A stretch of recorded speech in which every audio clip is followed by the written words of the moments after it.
বিজুটা কার সাথে কথা বলছে? তরিকে বাঁচাতে গিয়ে গুলি লাগলো তেজের। সব বাধা পেরিয়ে এক হলো সুধা ও তরি। হ্যাঁ, এরকম একটা দৃশ্য হতে চলেছে আজকের শুভ বিবাহ ধারাবাহিকের এপিসোডে।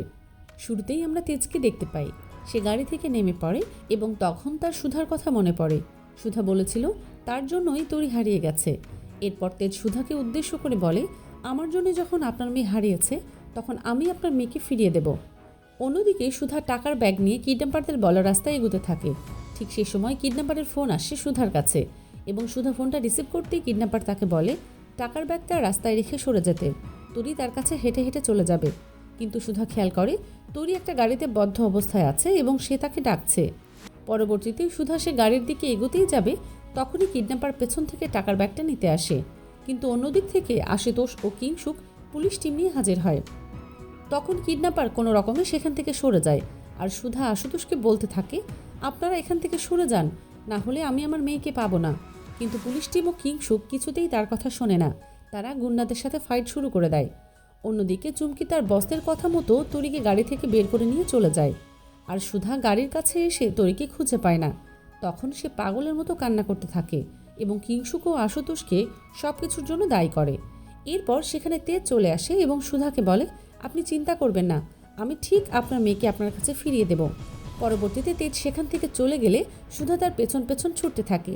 অন্যদিকে কিডন্যাপার সুধাকে উদ্দেশ্য করে বলে, এত বড় সাহস, নিষেধ করা সত্ত্বেও পুলিশদের সাথে এনেছে, এবার সুধাময়ীকে মরতে হবে। পরবর্তীতে সুধা রাস্তায় তরিকে খুঁজতে থাকে। ঠিক সেই সময় ওই কিডন্যাপার সুধাকে গুলি করার প্রস্তুতি নিলে কিংসুক তাকে ধরে ফেলে।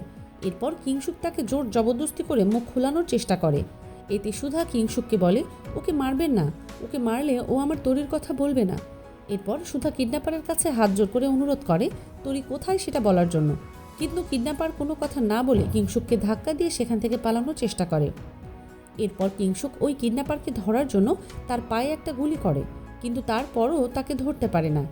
পরের সিনে সুধা কিংসুককে সব কিছুর জন্য দায়ী করে এবং বলে, আপনার এতগুলো টাকা যাচ্ছে জন্য আপনি আমার সাথে এমনটা করলেন। আমি তো আপনাকে বলেছিলাম আমি আমার বাংলোটা বিক্রি করে আপনার সব টাকা দিয়ে দেব, তারপরেও কেন আপনি পুলিশ নিয়ে এলেন? এসব কথা বলতে বলতে সুধা কান্নায় ভেঙে পড়ে। তখন কিংসুক বলে, আপনি চিন্তা করবেন না, আপনার মেয়েকে ঠিক পাওয়া যাবে।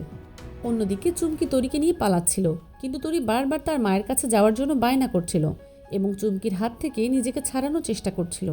এতে চুমকি প্রচণ্ড রেগে যায় এবং তরিকে বোঝাতে থাকে তার মা তাকে ভালোবাসে না, যদি ভালোবাসতো কিছুতেই এভাবে পুলিশ নিয়ে আসতো না। এরপর তরি নিজেকে বাঁচানোর জন্য চুমকির হাতে কামড় দিয়ে সেখান থেকে ছুটে পালিয়ে যায়। তখন চুমকি তার পেছন পেছন ছুটতে থাকে। পরের সিনে তরি রাস্তায় দৌড়াচ্ছিল। ঠিক সেই সময় একটা গাড়ি এসে তাকে ধাক্কা দিতেই যাবে, ঠিক তখনই তেজ তাকে বাঁচিয়ে নেয়। এরপর তরি বলতে থাকে সে তার মায়ের কাছে যাবে, বাবার কাছে যাবে। তখন তেজ বলে সে তাকে তার মায়ের কাছে ফিরিয়ে দেবে। পরবর্তীতে সেখানে চুমকি চলে আসে এবং তেজের থেকে তরিকে নেওয়ার চেষ্টা করে, কিন্তু তেজ বলে এই বাচ্চাটা সোজা তার মায়ের কাছে যাবে, একদম ওকে নেওয়ার চেষ্টা করবে না। এই কথা শুনে চুমকি তেজকে বলে, এমন ভান করছিস, মনে হচ্ছে ও তোর মেয়ে।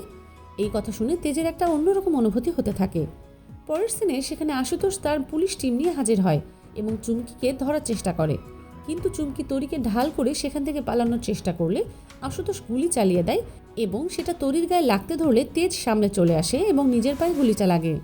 এরপর চুমকি সেখান থেকে পালিয়ে যায়। পরের সিনে সেখানে সুধা ও কিংসুক চলে আসে। সুধা এসেই তরিকে দেখে জড়িয়ে ধরে কান্না করতে থাকে।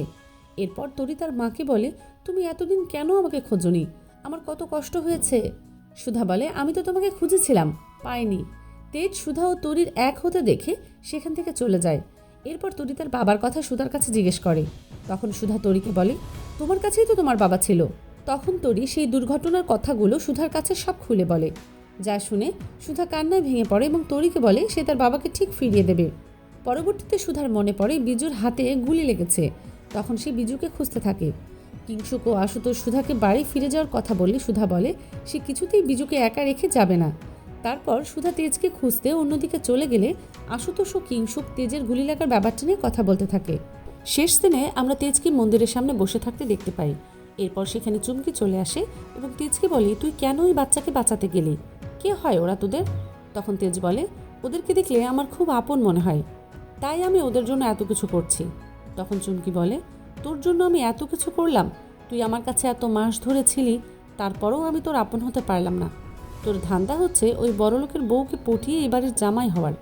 এই কথা শুনে তেজ অনেক রেগে যায় এবং চুমকির দিকে রাগী দৃষ্টিতে তাকাতে থাকে। আজকের পর্ব এটুকুই, দেখা হচ্ছে আগামী পর্বে।